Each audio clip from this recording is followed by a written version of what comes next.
This is Face the Music, an Electric Light Orchestra song-by-song podcast. Episode 051, Blinded by the Light. Blinded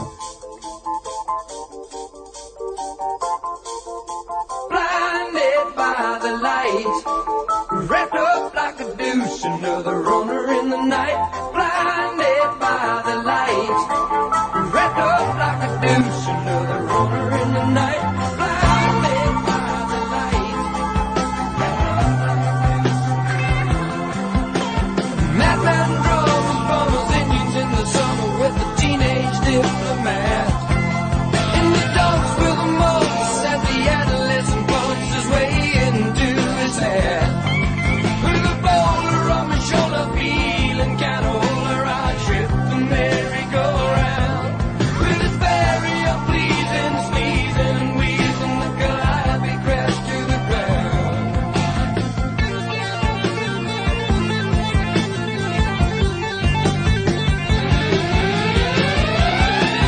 What's that song all about?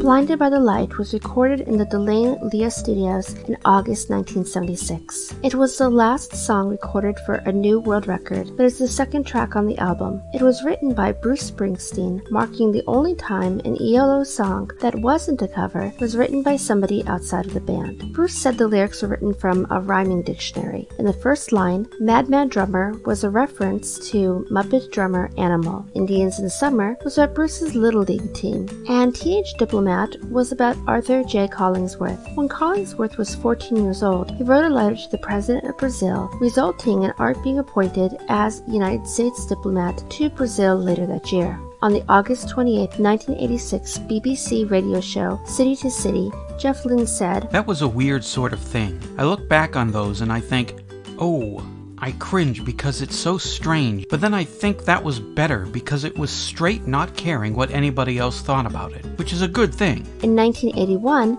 Canadian Ambassador Bob McKenzie said of the song, I think it ranks up there with Stairway to Heaven. After the song was a hit for E.L.O., Bruce recorded his own version. It was the third track on his album, Nebraska. It was released as a single on December 4th, 1982. It failed to make the charts. The song was covered by cross-dressing group The Dairy Queens in 1984, Funk Star Deluxe in 2002, The Sessions Band in 2007, and punk band Liberace's Military in 2009. It appeared in commercials for GE Light Bulb, Mad Dog 2020 Light, and Summer's Eve hygiene products. There's something going on around here that just don't add up. I'm Eric Paul Johnson. And I'm Eric Winsenson. What is not to love about this song? I love everything about it.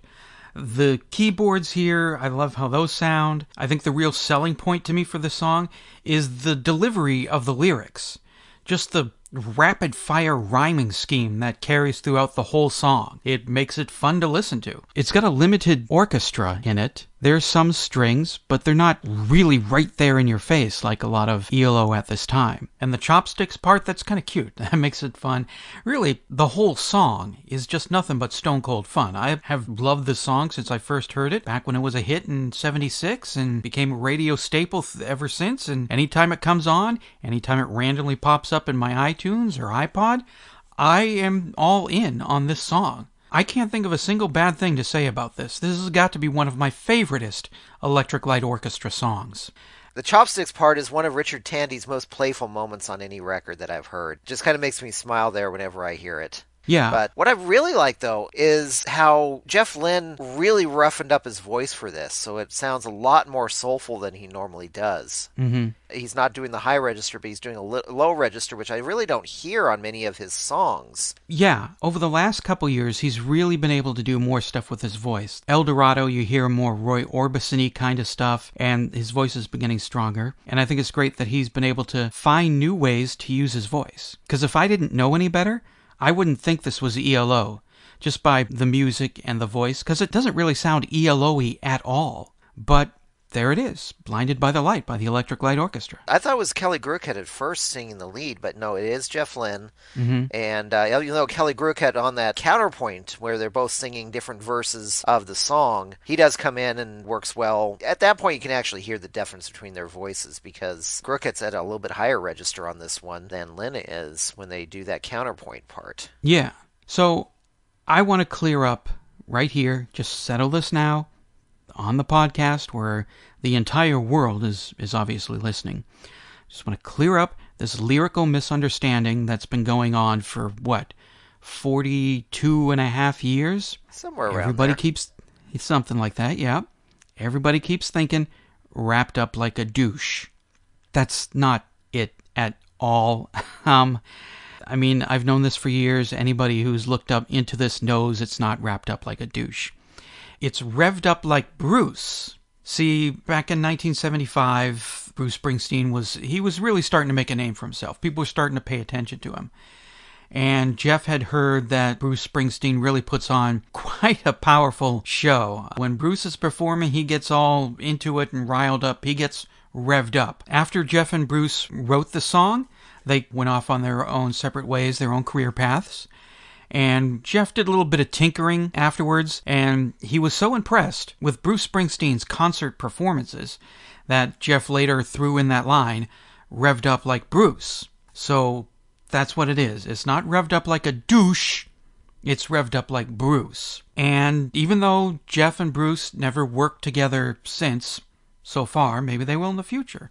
They're both still alive, they're both active, they're both still making good music records here in their 70s and 60s. So Jeff recalled the experience of writing with Bruce. In that famous line, "Don't bring me down, Bruce," that is referring to his working with Bruce Springsteen. See, on the way to the writing session with Bruce, Jeff was thinking in the car, there's a lot of talk about this Bruce Springsteen guy. I hope it's not a lot of hype. I hope he can actually bring the goods to this writing session. Because, Bruce is still a new name. So he was thinking, while being driven to the writing session, don't bring me down, Bruce.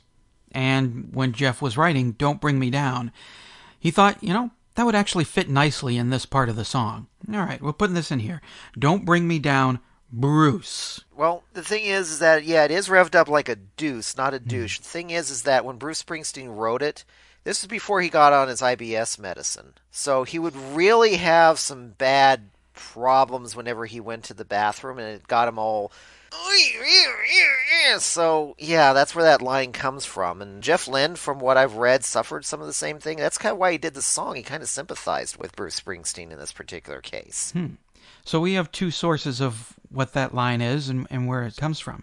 Maybe the listeners out there will set us straight. Which one of these stories is true? Because that's where I found out in this Jeff Lynne song database about that song that it's not douche, it's Bruce. Right, because originally a lot of people thought he was singing about some guy in a BMW. But once they cleared up that it wasn't that, then I thought they'd all cleared that up. But there's still some controversy there. Well, these things linger. Once a rumor or a misinformation is out there and spreads like crazy, people just hang on to it, and they're walking around singing Blinded by the Light, wrapped up like a douche, and it's something that never stops. Even here in the 21st century, when you can go on the internet and look up the words. I think it was also a problem was that this was during Jeff Lynne's period where he was drinking heavily. Mm-hmm. So sometimes, he'd come into the studio and his words didn't always come out that clear. Right, I can see slurring deuce into douche if you're pretty liquored up. Right, because, I think this is the Electric Light Orchestra period known as the mouthwash time. And I'm glad that he was able to get out of that before New World Record, well, for the rest of the album for New World Record, and be able to enunciate. Yes. Well, you could hear that also on the third day, some of those songs where he kind of slurred some of the words. Money in her face don't mean a thing, so... Yeah, but that was pre-mouthwash. That was back when he was still experimenting with cough syrup, I believe. Okay. It actually also tells you what a pioneer that Jeff Lynne was, because he was drinking cough syrup long before Lil Wayne and all these other rap and hip-hop artists. So he even blazed the trail for a lot of hip-hop culture. Well, I've always thought that Jeff Lynne was a visionary in many ways, and There's Definitely. one right there. Yeah. Got something to say about Blinded by the Light? Then call the telephone line voicemail. 623-850-3375. Call now. Was it a hit or was it? Electric Light Orchestra's version of Blinded by the Light got to number 1 in both the United States and Canada in 1976. Much better than the original Bruce Springsteen version did, which barely even scratched the top 100. And there you have it, the most popular song in the nation. At number 1 for the week ending February 19th, 1977, the Electric Light Orchestra with Blinded by the Light. Are you on Facebook? Okay, sounds like you are. Make the experience more enjoyable by joining the Facebook group Jeff Lynne's Blue World. Not only can you post anything even slightly tangentially related to E.L.O. without some tin-plated nerd with delusions of godhood blocking, deleting, or removing you, but you can win E.L.O. calendars, ties, even tickets to Xanadu. Ah, crap! Not the movie, the play. Jeff Lynne's Blue World. I thank God that the dream came true. Like it? Hate it? What does Madeline think? I love the song, and that's all I want to say. Bye. Wow, she liked it.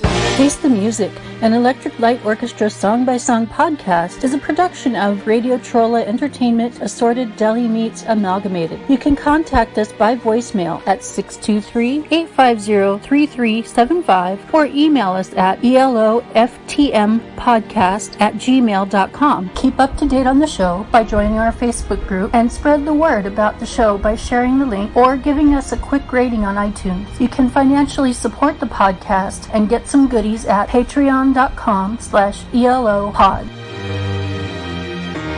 Next week, episode 052, Love is Like Oxygen.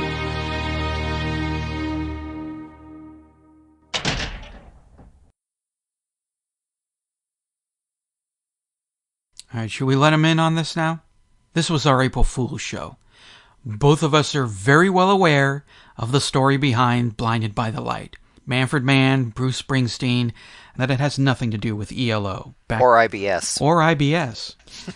Back in the Napster days, and even still, I still see it today, that people credit this version of Blinded by the Light to E.L.O. And I also see the same thing with Love is Like Oxygen. Neither one sound anything like E.L.O.